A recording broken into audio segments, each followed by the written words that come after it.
Here's Brees. Play action. Gonna throw deep again for Jimmy Graham. Leaping reception.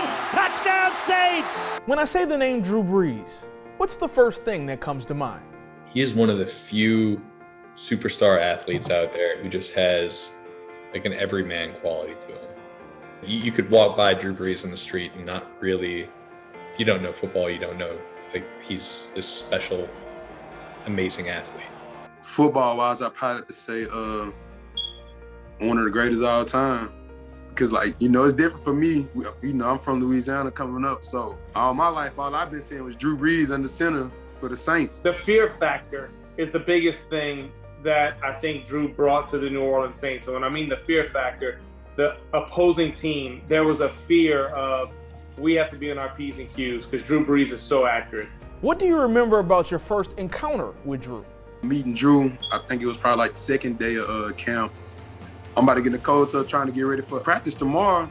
And Drew walking in like right in front of me. He opened the door for me, you know, there you go in, stuff like that. And then he just say, Roach, right? I'm like, yeah. He said, from Texas, Austin. And I'm like, yeah, that's where I went to college at. I'm from Louisiana, I'm from Baton Rouge. It's like, for real, you from Baton Rouge? From right down the street, you a local kid. And I'm like, yeah, so you know, but you know, as we talking, I'm like, man, I'm really talking to Drew Brees like this. Is there a moment on or off the field or a stat that comes to mind when you think of Brees' career? I go back to playing a game in 2008, and it's the final drive of the game, and we're either tied or we're down a point. So a field goal wins it for us. I remember I faked it and I turned. The tight end, they dropped him completely. He was wide open. He would have walked in for a touchdown. And I put my foot in the ground and I banged the curl route for the first down.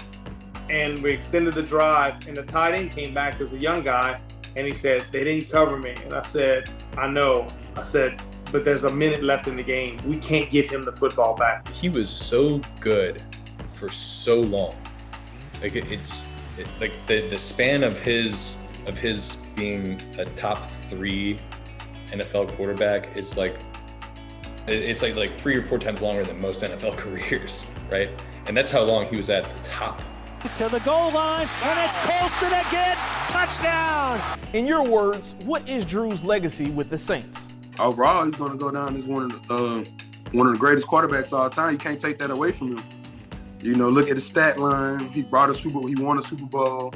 Look at all the receivers that, you know, you probably didn't know nothing about, and that he just helped turn into greatness. It seemed like he was always on the straight and narrow. You know, it was always kind of business at hand and a very serious approach that he took to playing. And he's very accurate when he threw the football. I think that was his greatest attribute. And I think it kind of parallels with maybe him outside of football and life. He's hands down the greatest player this franchise has ever seen, and he probably will remain that for as long as you and I are alive.